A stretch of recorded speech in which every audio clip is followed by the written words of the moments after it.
go ahead and start off with your name. Okay, Scott Hummel.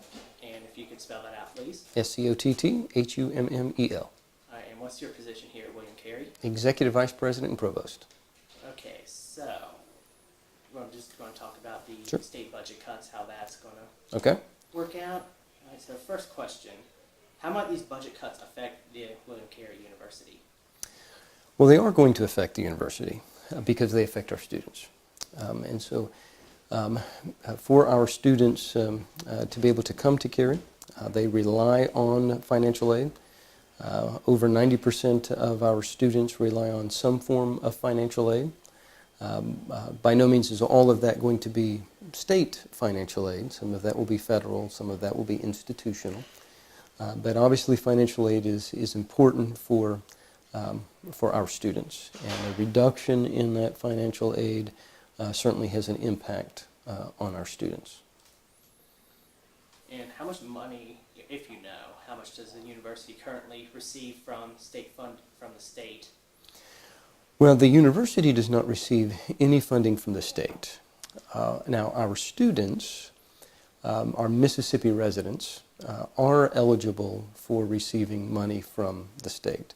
And so MTAG, MESG, that is money that comes to our students because they are Mississippi citizens, okay, but does not come directly to the university. As a private university, we do not directly get state or federal funding. All right, and with these budget cuts, how might the university kind of adapt to, or students have to adapt to these cuts in funding? Well, that's a good question, because on one hand, having to deal with budgets myself, both personally and as an institution, I understand that there is not an infinite supply of money, and sometimes you have to make very difficult choices that you would rather not make, cuts that you would rather not make, but a part of kind of your fiscal responsibility, you have to make cuts. So I can understand and I can appreciate that and know that we don't have a legislature that is wanting to cut financial aid from our students, but that they feel necessary. Now, of course, we then have to look at how can we, if we can, soften the blow for students. We have to look at what the impact will be for the students because that money then has to be made up somewhere. And that money will primarily impact the students. Now, what we certainly want to avoid is we want to avoid students from making decisions of not going to college at all. That would certainly be detrimental to the entire state. That would certainly be detrimental to the institution. And so a part of the calculus that the state has to consider is they have to obviously make budget cuts short term. But I know that they will be considering what impact that has on the state in the future. If you have fewer students that are able to go to college, you're going to lower the economic viability of your state. Another issue that Mississippi has to deal with and address, and this directly affects that, is that a brain drain in Mississippi. We obviously have great students, and we have great students that stay in Mississippi. We have very good universities here, including William Carey. But we also have a lot of students that go out of state. Okay? And I think a disproportionate number of Mississippi students that go to other states. Part of the question is, to what degree will this maybe accelerate that or increase that? Because for the economics of Mississippi, for the economic development of Mississippi, we want students to come to Mississippi and to stay in Mississippi. So if it reduces the number of students coming, that hurts us all. If it increases the number of students that can't stay in school, that they end up having to drop out, or the degree to which they end up having to take loans, that hinders their ability when they get into the real world. That hinders their ability when they graduate to be able to move forward because they're having to pay off more loans. Okay, so while I can understand sometimes the need, it certainly is going to have short-term and long-term. Now, William Carey University actually is recognized by U.S. News and World Report as, for 2016, the #1 best value university among all the regional universities in the entire South. So we already work very hard to keep costs down. We're one of the cheapest private universities you're going to find. We give a lot of financial aid. In fact, often people are very surprised when they look at the bottom line, even going from state school to William Carey. Sometimes they're just amazed that the bottom line is less at a private school at Carey than for some state schools. That blows people's mind. So we already do a lot. We already have a lot of first-generation students. It's going to impact those first-generation students that will be less likely to go. Because one of the worst things that can happen is for a student to start college, incur debt, and not finish. Then they've incurred debt and don't really have the ability to pay off that debt very well or very quickly. That hurts us all. Now, one of the things that we have to try to keep balanced here is that these cuts are primarily directed towards stacking of state aid. And so currently, or before this, you had students that could get MESG and MTAG, and they could be able to get both. Now they'll only be able to get one. And so by removing the ability to stack, the most that it will impact Mississippi students will be $1,000 a year. Okay. So it's not a devastating impact on the students. Certainly for those families, $4,000 for a 4-year, I mean, that's particularly for many families that are struggling and they're on the edge anyway, certainly that's going to be difficult.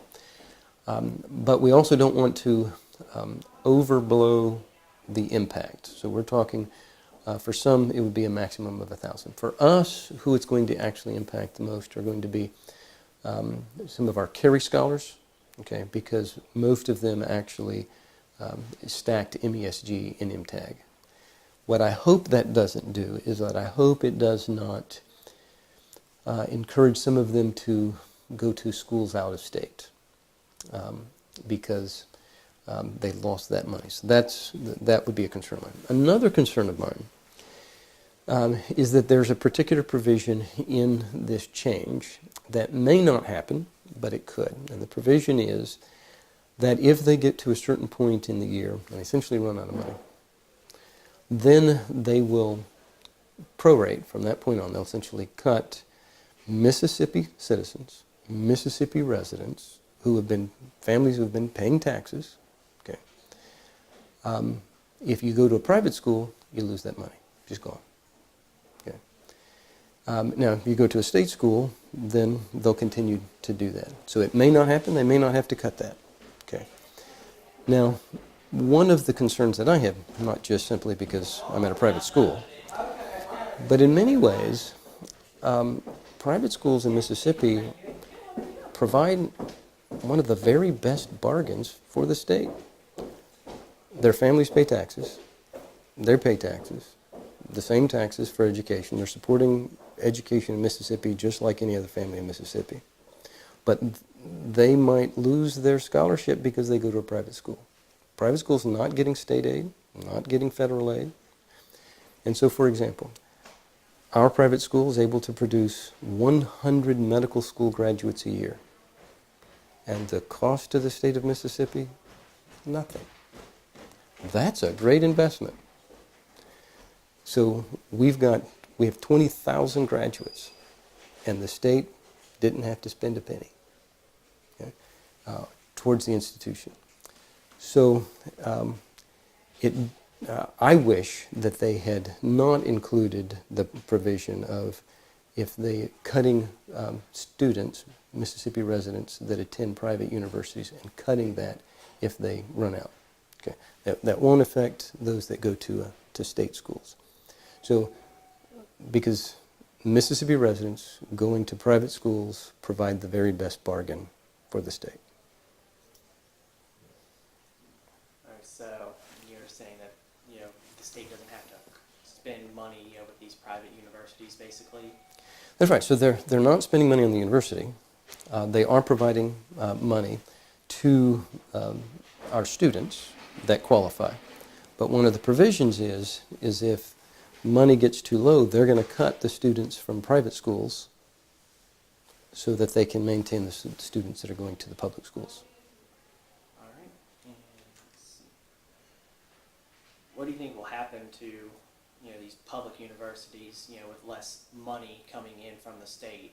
Because if I remember right, it's supposed to be like a 5% last I checked. Well, now that would be separate than this in particular, because this is specifically dealing with state aid to the students. Okay. To be honest with you, I don't know what reduction they have made to the institutions. That would be that's actually a separate pool, and that's actually a separate thing. And because it's in a separate pool, they are able to provide scholarships for students that go to private schools. Okay. I don't know exactly what the reduction will be, but it will certainly can have the potential of the same kind of effect. We certainly don't want it to have the same effect of causing more of a brain drain. We don't want to lose any more Mississippi students to other states. We know there's always going to be a natural amount of that, okay? But we certainly don't want to encourage that. And if we cut too much, we can unintentionally get that. And why do you think that education might have been the thing that gets cut in this budget as opposed to maybe some other thing that maybe costs more money but is not really as important? Well, I certainly don't know all of the specifics. I'm not an expert on their budgeting. But what I have seen or what I have observed is that they are looking at all aspects of the budget, and they cannot, there's something you just can't cut, certain aspects. You can't just cut police, or you can't just, you've got to try to support as much of the infrastructure as you can. Education's a part of that. The discussions that I've had with some of our representatives, or at least what I've heard, what I've observed, is they by no means have jumped to education first. I've not heard anybody that doesn't value education. Sometimes it is just the cold, hard reality that you can't pay for everything you need, certainly can't pay for everything you want. Now this is where you certainly have to balance tax cuts, and you have to balance your priorities, and you have to balance all of that. And I think education obviously is a huge priority, and proportionally Mississippi does give a large percentage to education, and they have, and certainly they need to continue to support education in Mississippi. This is a challenge, though. These cuts for scholarships certainly does make it more difficult. All right. And is there anything else that you would like to add, that you would like to say? Well, one, I do want, in a balance, to understand and appreciate a legislature that is really trying to do a responsible job and to support and to provide funds for what is needed. And I can appreciate when cuts have to be made. And yet, of course, they're not unaware that those cuts come with consequences. And some of those cuts can have the consequences of impacting students and potentially reducing the number that attend, potentially reducing the number that complete, potentially reducing the number that stay in the state of Mississippi as opposed to choosing institutions out of the state of Mississippi. And then certainly a consequence of reducing the number of students at private universities that I think provide the best value for the state because they don't have to support the institutions themselves. All right. Well, I think that should do it. Okay.